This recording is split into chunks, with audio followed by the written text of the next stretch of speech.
Fala, meus queridos, como vocês estão? Espero que estejam todos bem. Era para o vídeo ter saído terça-feira cedo, né? Hoje, no caso, que eu tô hoje cedo. Só que eu falei assim, bom, vou tentar fazer um vídeo um pouquinho diferente com o pessoal, pra gente ter um pouco mais de aproveitamento no nosso tempo juntos aqui, né? Então hoje vai ser um mix de tudo junto e misturado para vocês, meus amigos. E aí, eu vou fazer um vídeo um pouquinho diferente, eu vou falar de todos os mercados, Bitcoin, Ibovespa e mercado americano, de forma bem breve, e commodities também. Vamos começar aqui já direto, então, com o Bitcoin. O Bitcoin não mudou muito o cenário, né? A gente tá ainda acreditando que isso aqui pode ser, sim, uma acumulação. Só que esse primeiro spring que acabou rolando aqui, esse aqui, ó, vocês estão vendo minha filha gritar aí, né, no banho. Esse primeiro spring aqui, pode ser que ele não esteja ainda com força suficiente, porque ainda não rompeu isso aqui. Mas isso é o normal para se caracterizar como uma acumulação, né? Para a gente refletir todo o movimento, faltou aqui só a defesa do médio player e depois aqui a gente vê se ele vai ter força para guinada. O que é o maior problema de tudo isso aqui que está acontecendo? É isso daqui. Isso aqui me preocupa. Eu não sei vocês, mas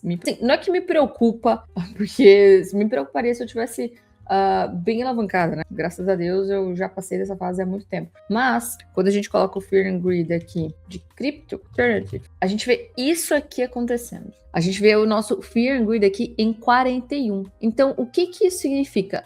O nosso termômetro, que estava aqui mais ou menos em 25, ele está aliviando. Ele está ficando muito próximo de neutro, sem nada do preço mudar. No máximo fazer uma bicadinha para cima, sabe? O que quer dizer que se o indicador está aliviando, né? Se esse termômetro está aliviando, é porque novas quedas estão previstas, né? Novas quedas estão sendo prováveis. Porque, imagina só, se a gente está no nível 25 aqui, se vier para cá, o termômetro vai para menos 12. Não existe, o mínimo é 10. Então ele está aliviando aqui essa região, ele alivia essa região para quando cair, ele cair e bater ali os seus 4, 5. O medo e o pânico absurdo. Então isso atrapalha esse processo de acumulação ser forte. E aí a gente estaria vendo esse primeiro spring falso, né? Estoparia aqui, e aí daria sim, provavelmente, o segundo spring, e a gente tentaria entrar mais forte aqui nesse segundo spring. Vamos ver se isso vai acontecer. Se esse cenário aqui não acontecer a queda, ele vai romper aqui e call highs, e a gente tem uma primeira venda aqui sinalizada e caracterizada em 70, 290 até 72, 147. Dentro do retângulo, que eu acho agressivo, mas tem gente para tudo, aqui é o primeiro ponto vendedor que nós temos, através de um choque intermediário, né, seria interessante, né, de 64, 530 até 65, 227, região vendedora, e aqui a defesa do médio que a gente comentou agora com vocês, em 60, 100 até 59, 036. Se perder a defesa do médio, a gente vai fazer o spring duplo. Belezinha? Ethereum. Também não mudou nada no nosso cenário de sábado, né, a primeira região vendedora que nós temos aqui, de 1,991 até 2,056 de venda, e as duas regiões de compra, em 1,769 até 1,735, e depois 1,694 até 1,646. Certo? Agora vamos falar um pouquinho sobre os mercados brasileiros. Colocando aqui o Ibovespa, a gente iniciou a semana bem aqui, né? Tinha dado esse trade, foi na sexta-feira, né? Que fizemos essa guinada forte. E a gente tinha marcado essa primeira região aqui para vocês, né? Aqui para os amigos. E simplesmente, né? Nossa senhora, olha o vídeo de domingo aí. Cravada na lata, bitoca e tchau. E não obstante, essa venda que aconteceu,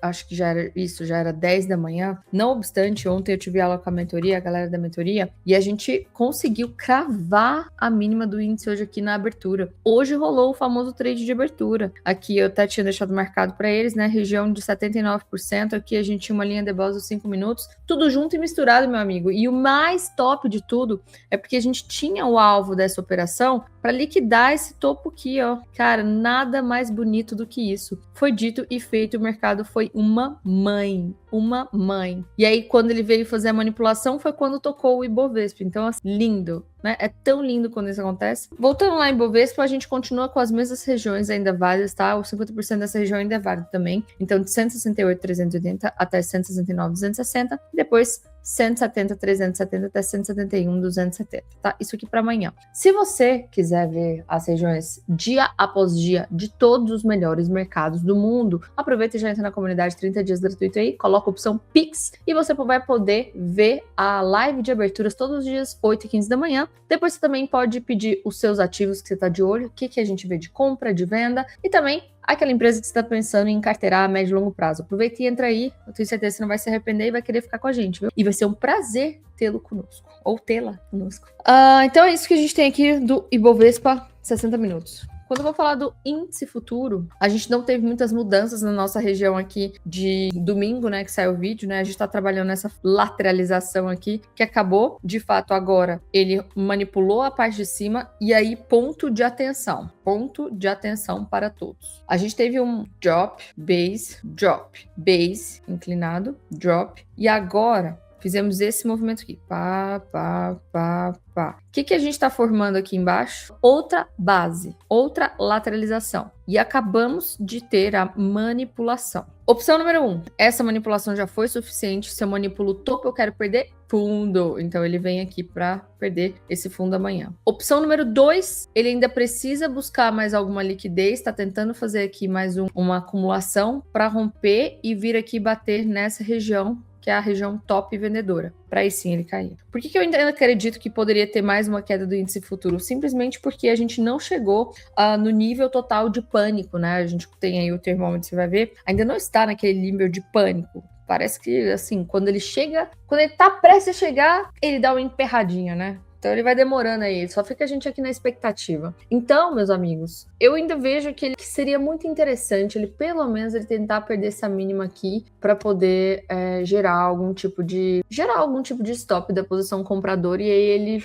realmente ter força maior para subir. Se a gente for ver aquela análise nossa do próprio Ibovespa que a gente tinha comentado no domingo, ele precisa fechar acima só na semana ou no diário e romper para começar a manipulação. Por enquanto ele não fez nada disso. Por enquanto é muito incrível. Olha só, cara, é muito claro para nós que ele tenta vir aqui, o vendedor bate. Ele tenta vir aqui, o vendedor bate. Ele tenta vir aqui, o vendedor bate. Ou seja, eles estão brigando em cima da linha. É claro que a linha aqui é o ponto mais crucial para que não seja vencido. Aqui é literalmente a batalha de war, meu amigo. O comprador tem que fechar acima de 167, 657 e o vendedor quer fechar abaixo. Quem vai ganhar essa guerra? Eu não sei.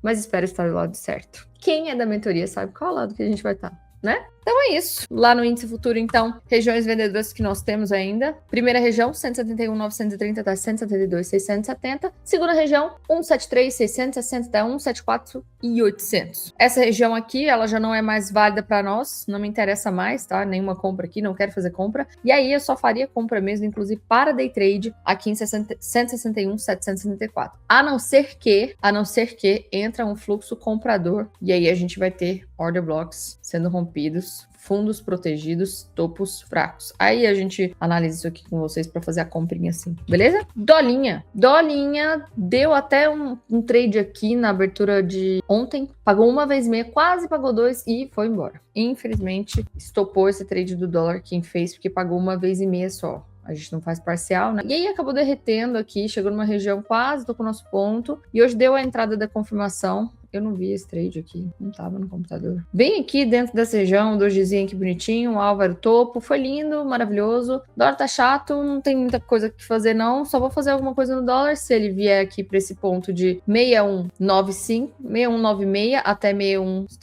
5195 até 5186, ou então 5174 até 563. E vendas do dólar realmente, para mim, só aqui em 5369, tá? Até 5409. É isso que nós temos. Passando agora rapidinho para o mercado internacional. E a gente vai direto para o US 500, que foguete não tem ré. Rompendo topos, né? Isso aqui é uma estrutura de topo que foi distribuição. E agora a gente tem o primeiro ponto de parada comprador. Essa região vai tocar agora. Inclusive, seria muito interessante ele perder essa mínima aqui para romper essa máxima. Aí ele estoura para cima. Seria bom combustível. Isso aqui é um candle Clinton, né? Ele aciona já qualquer trade para nós. Mas eu queria que ele tivesse tocado a linha um pouquinho mais abaixo aqui, tá? Mas a região tá válida, 7697 até 7657 para testar esse topo. Aqui eu tenho uma região vendedora de 60 minutos para quem opera aí um tempo gráfico mais curto, então de 7754 até 7762, primeira região vendedora. E se perder essa região compradora aqui, a gente vai buscar a próxima compra em 7562 até 7521, certo? Orives tá ali, né? Manipulou aquela região toda, a vendedora. Ele até parou aqui no ponto comprador nosso de 4 horas. Agora eu quero que ele perca isso aqui logo. A gente teve uma falha de topo aqui, ó. Podemos dizer que isso aqui também foi uma defesa do médio? Podemos sim. E agora o objetivo desse vendedor é perder de fato esse fundo aqui, esse call lows que a gente teve. A gente pode até segurar aqui na área de valor do diário que pode ter, mas eu só vou fazer alguma coisa ou por uma entrada de confirmação se parar dentro dessa região antes, ou então aqui tá valendo uma entrada de risco em 4.230 até 4.181. Se perder essa região, só vou olhar para 4.075,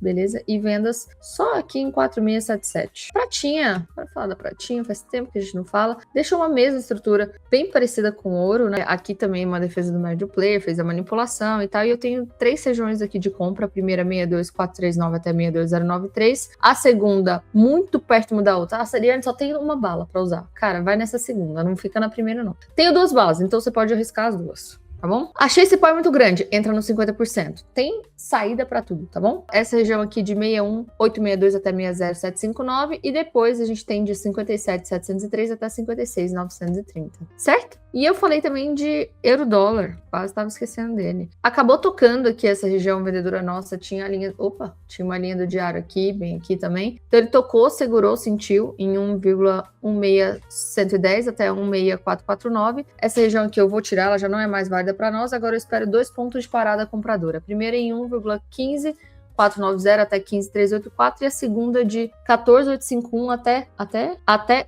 14.670. E é isso, meus amigos. Espero que vocês tenham uma excelente semana. Um grande beijo para todos vocês e nos vemos na próxima.